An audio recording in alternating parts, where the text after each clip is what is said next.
Hello and welcome back to my adventures in Reforj Survival. Last time we finished off building this lovely storeroom, ready for the addition of storage units such as chests in the game, as the inventory is getting rather full. But today we are not sticking around and building more to the house.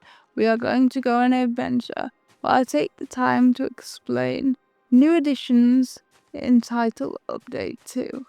So before I go exploring too far, I'll explain the additions to the Aura Campfire, which is basically your spawn point within the game. So when it's lit, you can spawn here, and when it's not lit, you can not spawn here. So if I destroyed it, it would no longer be lit, and then if I click X to interact, it's now lit.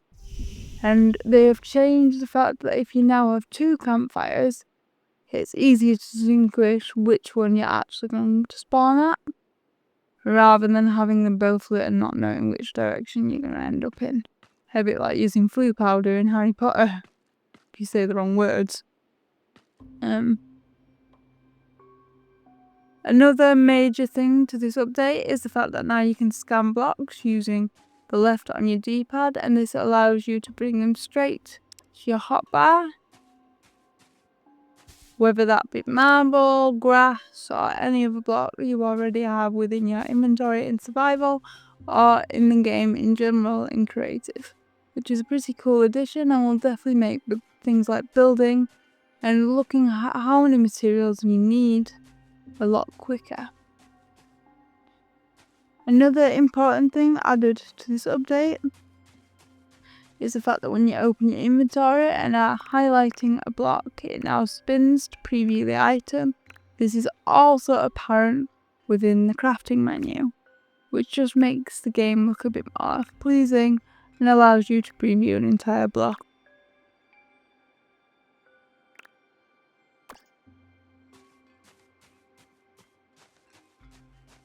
Another big thing in this update, if I can find the kiwi anywhere, I will show you.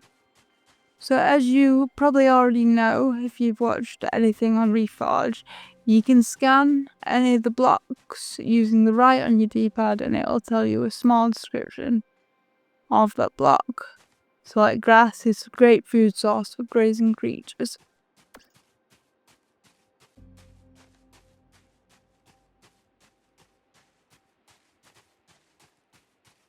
But you can also do this now with things like tunnel spouts and kiwis, which is one of these over here, so I can show that now. Although it's going to start running away. So kiwi is a flightless bird that flees when approached, which is pretty accurate.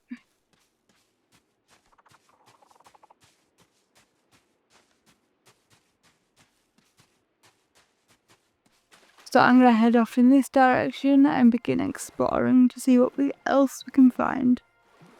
Also, the general, improvements to the game is the fact that the UI size is now been reduced,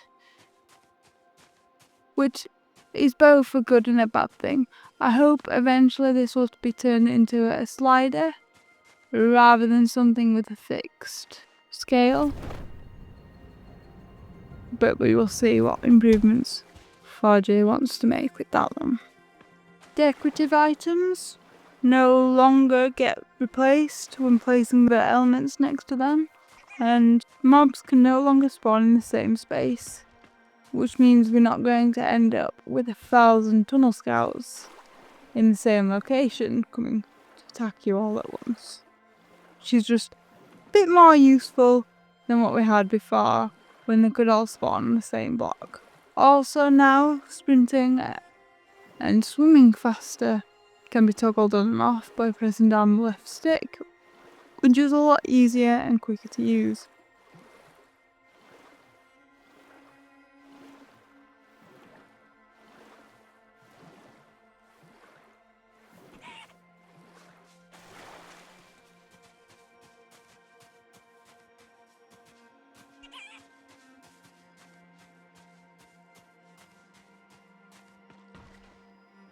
I've just took quite a bit of fall damage there by accident. We're meant to get my wingsuit out, but it didn't quite go to plan, which isn't helpful because now fall damage is taken when slipping off the side of a block. It's probably not good timing there. But anyways, let's see what we can find in this new world.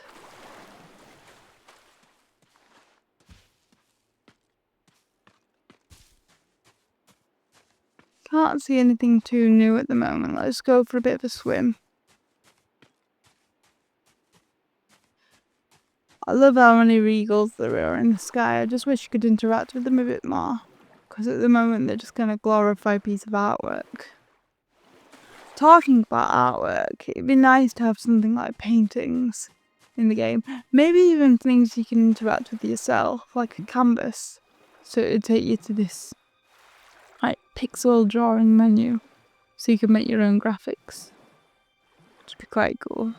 I mean, it'd suit the scanner tool quite a bit. Because you could scan each block and then use that block in your artwork. If you got a special tool like a paintbrush or something. It'd also be quite cool to display things within plant pots and item frames and things like that. Quite nice. You know, like if you put, kind of like when you put loads of maps into item frames in Minecraft and it turns it into one big wall map. That'd be quite nice.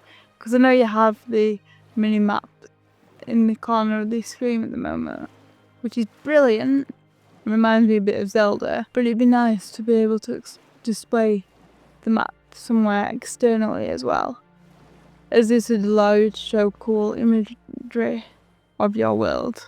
And if you were making things like theme parks and stuff, you could actually have a dedicated map to the area to indicate where things are within the theme park.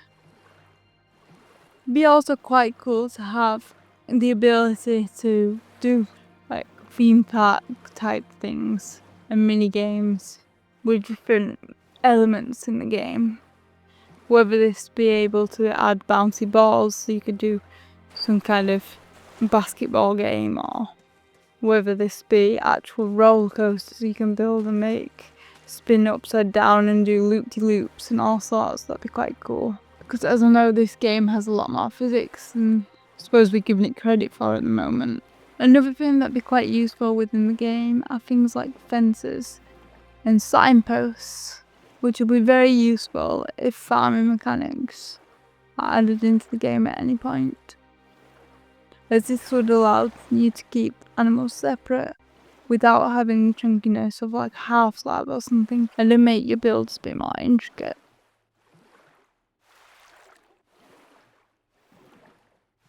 Another thing that'd be great to see within the game would be multiplayer. So you could go around to your friends' worlds and have a bit of fun surviving or creating something. As I'd love to experience this game with my siblings too. But within the fact that we have multiplayer, we have like split screen co-op, it might be nice to be able to add privileges to certain players, but maybe not to everyone. So like if I'm playing with one of my younger siblings, then I can keep inventory on for them in survival, or maybe turn the amount of damage they get from being hit down, so they've got longer to fight something rather than getting stressed when they die immediately, because they don't understand the combat system quite as well as like an adult would. But then in that, being able to turn those stats up and turn the amount of damage you would receive from something up and down depending on what kind of severity of the survival system you want. This could also be a toggling menu for things like extremes in weather,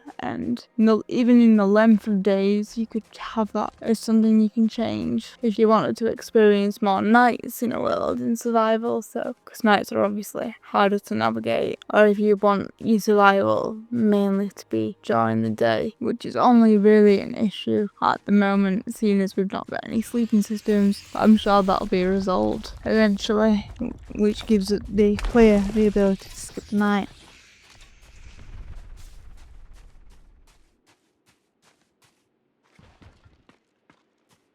It'd be cool to also have scaled down versions of the elements, like a shrinking and expanding tool would be quite nice. Because at the moment, If I don't know how well you can see, but on this tree trunk, this is taking up one element. But we can't do this because we'd have to sculpt a block on all four sides, and we haven't got the ability yet in order to make that happen. But it'd be really cool to see in the future whether that'll be possible.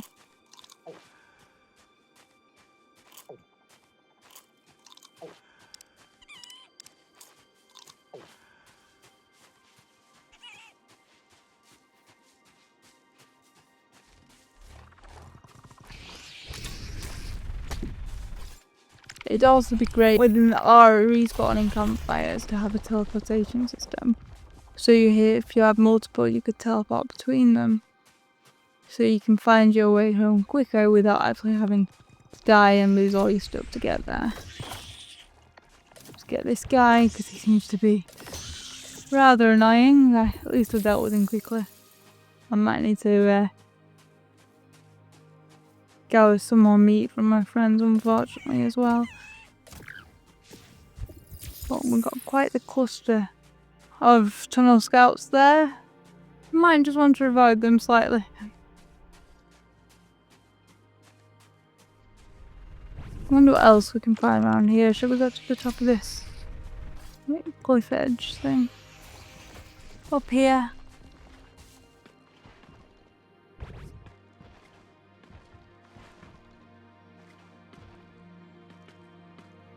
Which direction shall we go diving off of? We'll go this way. See how well I can glide.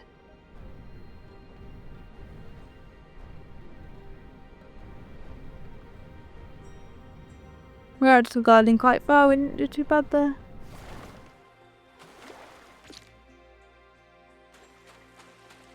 At least if we stay in the water for a long time, tunnel scouts can't get us.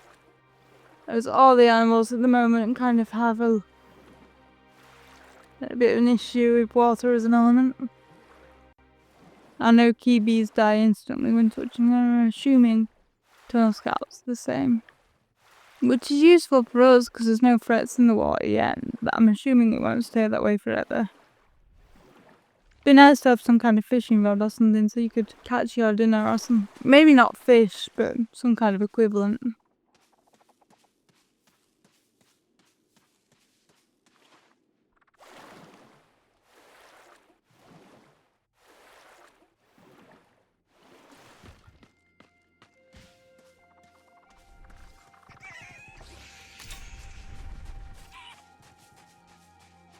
No, I thought I was going really far away from home, but we seem to have just moved back on ourselves.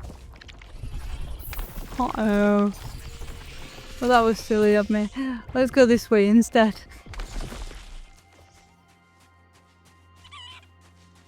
I'm wondering why we'd not seen anything too new.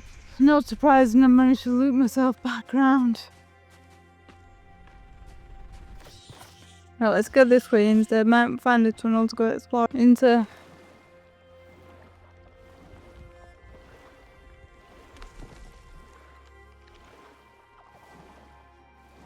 It'd be cool to have some kind of pulley system for the mines actually. So when you gather resources you could have some kind of bucket on a rope that you can pull up and down using gears or something. So you can collect the materials and take them back up to the surface without actually having to halt your entire mining trip. Although that might be a bit advanced at the moment.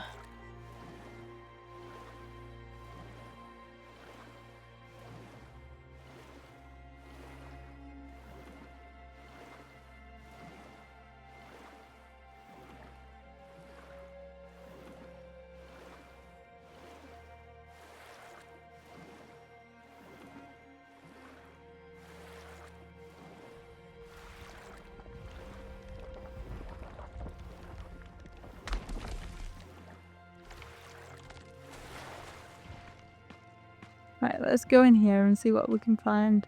And immediately found some lava. It's a good job it doesn't flow yet in the game. It's not a biggest threat when it's just a block. Let's go down here. I should have probably made some torches. I'm now realising. So if we go into the craft menu, let's just make some sticks. At least I've got a lot of oak wood in there. And then we'll craft some torches. There we go. Got 44 torches, that should be enough to light our way up down here. So there's some noble glass up here. I've already got tons of that, but I'm assuming that'll be useful later on, so we might as well gather it while it's here.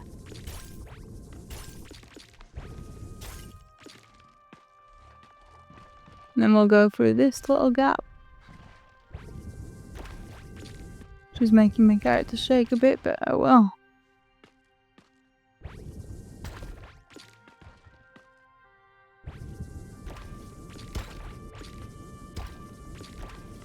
And then we'll slide down this bit. This goes deeper than I assumed. And let's see what it says about iron ore. Strong, magnetic material. It's raw, unpressed state. I wonder why it's felt the need to say that that's magnetic. I'm assuming that'll become a rather important fact later on in the game. They've felt the need to point that out now.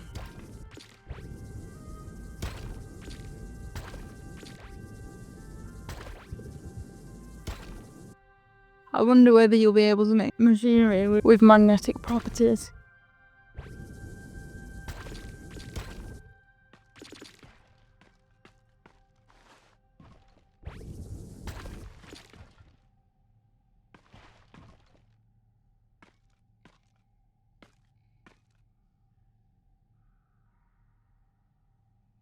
Maybe that's how you could do my little pulley system. Have a like metal chest or whatever, and have a giant magnet attached to some kind of cog system, so you could wrench it back up to the surface. Is there anything else down here? Ah, there's more up this way. We're going up the wrong side.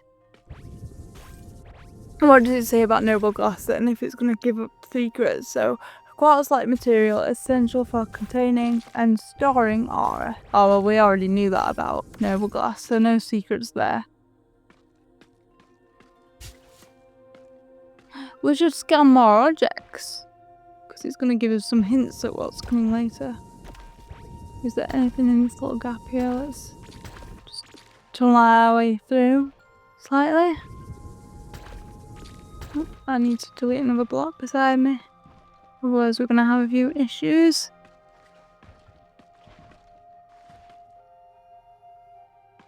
We'll go up here. Is that natural light or light from a mushroom? I think it's mushroom light, isn't it? Let's just dig that away because I'm getting a bit stuck on it.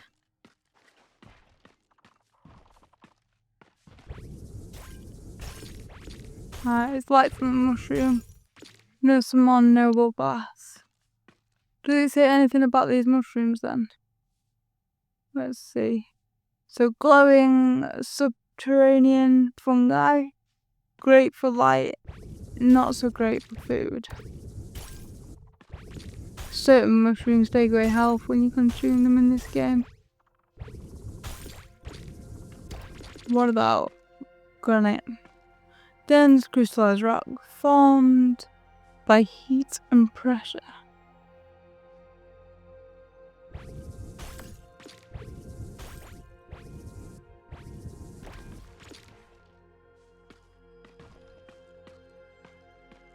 I do feel like elements of science is going to become a rather poignant factor in this game. As it does go into the technicalities of materials, rather than just saying like, this material is great for building, or this material is usually located in mines. They're actually going into some rather detailed explanation on how it's constructed in the world and what its properties are.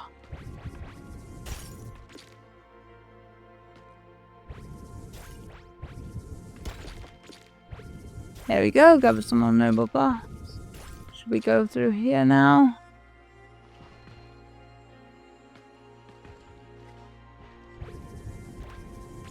And we back out of the front of the cave where the daylight is. Is there any point going back in and exploring deeper, or which ways haven't we gone? We've not gone down here because this is still really dark. But there's nothing really around this side. And we'll dig away a bit of this ground so we can jump back up here and follow the torch around and see anything in here, or have I just fallen in a little bit of a pit? Fallen in a little bit of a pit, okay. So we'll go up and round.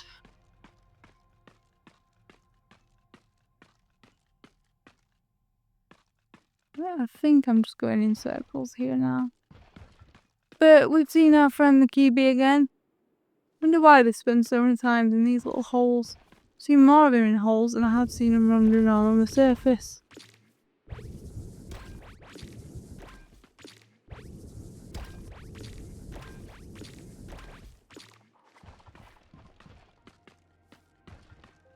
At least we can get her out from here. And we'll dig our little friend out too.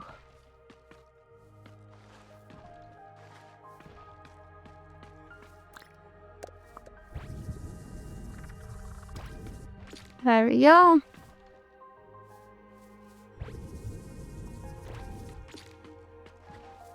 And we've got two of them chilling out over here too.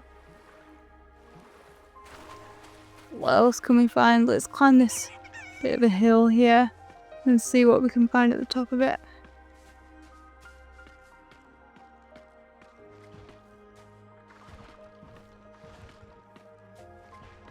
There's nothing immediately pointing me anywhere interesting.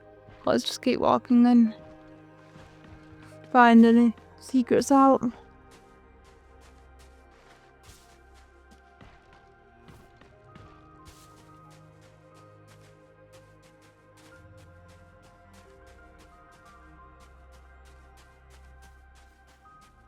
Something like a chainsaw would be quite cool. And to be able to cut trees down quicker. Instead of like the traditional axe in Minecraft, and instead of the traditional axe, I suppose. Well, this is quite weird, it's all flat down here.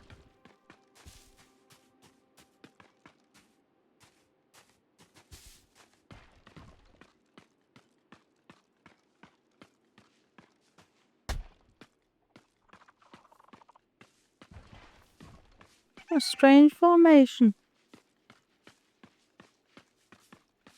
Looks too flat to be natural around this part.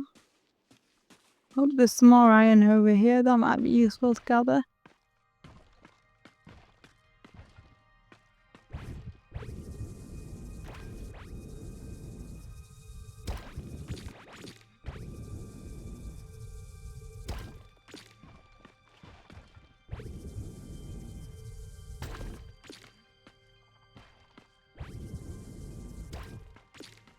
Cover this piece too.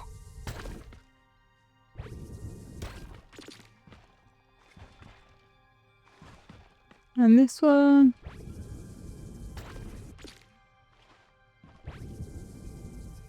Ah, there's some form of crystal here. What's this? Iridium crystal. Crystallized aura that drops aura when mined. That looks quite nice and decorative. Let's grab those up then.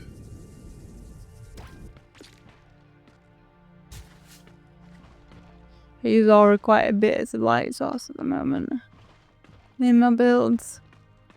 So it's good to gather that when you see it.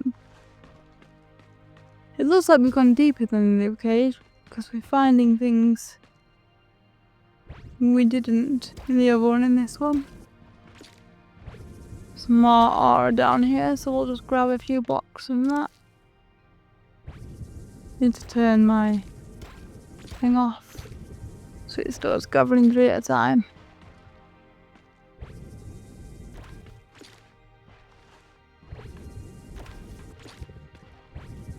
And just destroy this box so that I can get out of my little gap.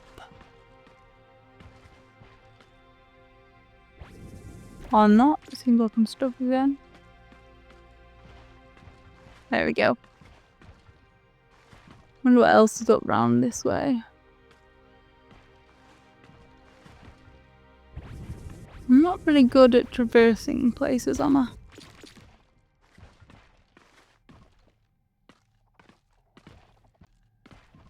I need a wheelchair in the game too.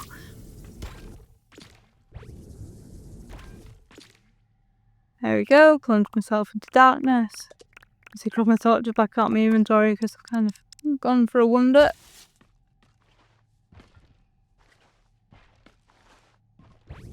Destroy this block and this one. Let's see what this says about marble. White stone used in architecture and sculpture can be polished. Now I wonder what we're going to use to polish items in the final game. Whether we're going to have some kind of polishing stone or maybe even just some kind of cloth. It'd be quite cool to have mists in game. You could protect your house with like mists. Cause players that aren't your friends to take damage when they enter or have mists of health floating. So whenever you go over a certain part, it just puts your health up. A bit like a regeneration pool maybe. Let's see if there's anything else cool in this cave. Or if we just hit a dead end down here.